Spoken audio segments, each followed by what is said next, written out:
Hi, everyone, and welcome to the SGK podcast. My name is Emily Powell, and I serve as the Director of Marketing and Business Development here at the firm. And it is my pleasure to introduce you to our speakers of this podcast. We have John Steigerwald and Eric Randolph. Thank you so much, and I hope we enjoy. Good morning, everyone. My name is John Steigerwald. I am CEO of SGK Wealth Advisors. And I'm Eric Randolph, Portfolio Manager and CFP. Welcome to our SGK podcast. Here at SGK, we write our clients a weekly email, keeping them up to date on the latest economic news, what's moving markets that week, and also pertinent news on the companies we own in their portfolio. We do believe in full transparency here at SGK. Eric, you've been here now 3.5 years. What would you say is the power of that weekly email? Glad you asked that question. So often I hear from our clients that there's so much noise out there and it's really hard to try to separate the signal from the noise. And I think that's exactly what our weekly missive actually does. It helps them separate the chaff from the wheat and get down to what's really essential. Outstanding. Well, let's get to it, Eric. As a matter of fact, we actually got a whole passel of economic data came out recently. And speaking of which, it seems almost like we've got the tale of two economies. We got the ISM manufacturing data came out. On top of that, the ISM services. I'm just curious, kind of what's your take on that? Great question, Eric. So ISM stands for the Institute of Supply Management. So they do a survey each month on the U.S. economy, and they divide it between manufacturing and the services sector. So unfortunately, this week we got data for December on the manufacturing sector, and it continues to contract. The figure came in at 47.9, which was below economists' expectations. But here's the key. A number below 50 signals contraction in that sector of the economy. And this is the 10th month in a row that it's contracted. On the flip side of that, the U.S. services economy surprised to the upside. That figure came in at a very robust 54.4. Now, a number above 50 signals that part of the economy is expanding. That exceeded all expectations in a Bloomberg survey of economists. So that was a really positive sign on that front. What struck you on the economic front this week, Eric? So we got a lot of really good jobs numbers. And I say good as in it's really reliable information. So number one, we got the ADP number, which actually is the private sector. That came in about 41,000 jobs. But then we also got the official number came in just this morning at 50,000 jobs. It was a little bit lighter than what was being expected in the first place. And it looks like this is starting to weigh a little bit on consumer sentiment. We had two survey questions. One was, should you lose your job? What's the percentage chance that you have to gain a new job? The number came back in the survey at only 43%. That's the lowest since this survey was ever taken. The second survey question was, what's the probability you feel of missing a minimum debt payment? And again, it's just a 3-month out number. And the number came back at 15.3%. That's the highest number we've had since April of 2020. So again, painting a picture here for us, we're getting a somewhat softening job growth picture, not necessarily rapid decline or anything like that, but again, a softening and starting to weigh on consumer sentiment. I know that this is something that the Fed thinks about a lot when they're trying to make their decision about the Fed funds rate. What's your take on that? What are we hearing from the Fed?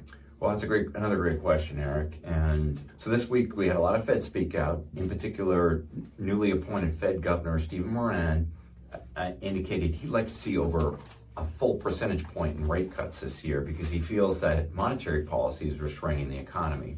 The Fed really has a dual mandate, one to keep inflation at a moderate level, but also to maintain full employment here in the U.S. So as Eric mentioned, it was a mixed picture on the employment front. We added 50,000 jobs, which was lighter than expected, but the unemployment rate dropped from 4.6 to 4.4. So the Fed is really giving us mixed signals. We have Stephen Moran on the one point calling for more rate cuts, whereas Richmond Fed President Tom Barkin and Minneapolis Fed Chief Neil Kashkari indicated they're seeing they're comfortable with current policy, and they feel the current rate is in the territory of being neutral. So it's really, here at SGK, our view is it's really going to be data dependent. It's going to depend on the inflation numbers that came out every month. In particular, the Fed's preferred measure, which is the PCE, the Personal Consumption Expenditures Index, and then the employment picture, which Eric just covered. In terms of company news, this is an exciting part of our weekly email. We put in information on companies that our clients own, and we eat our own cooking here at SGK. So we own these companies ourselves. We're clients of our own firm.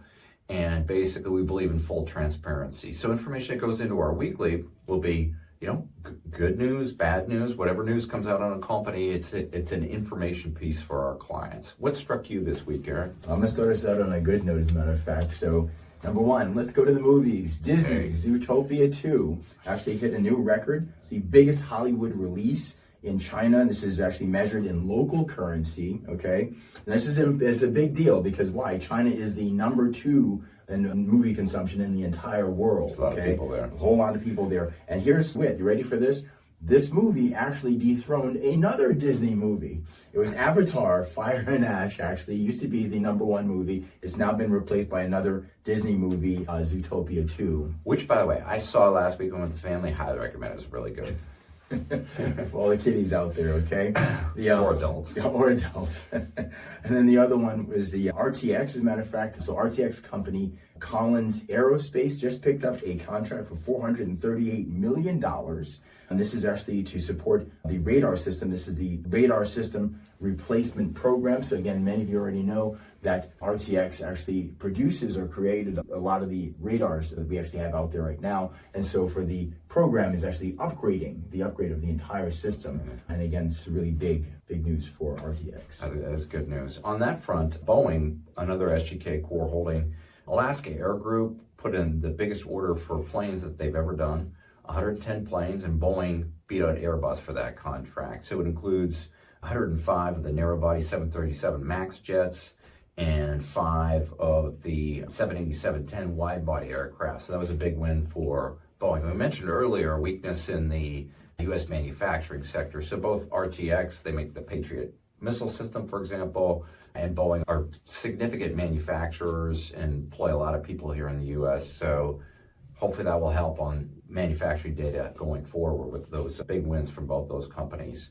Another newsworthy story that came out, JP Morgan has been a SGK core holding since the financial crisis. Apple, almost as long, both great companies. So JP Morgan is going to replace Goldman Sachs. They won the contract to become Apple's partner for the credit card business. I don't know about you, Eric, but I use my Apple Pay all the time on my phone. I even have an Apple savings account there because I wanted to try it out when they first launched it. Goldman handles that as well.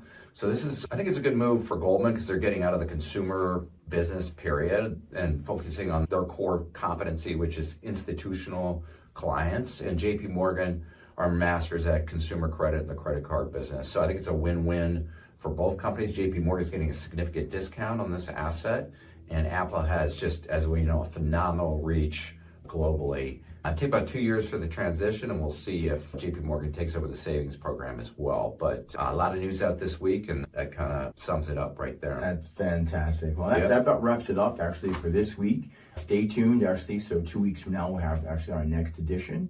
Otherwise, have a fantastic weekend. And as we say here at SGK, cheers.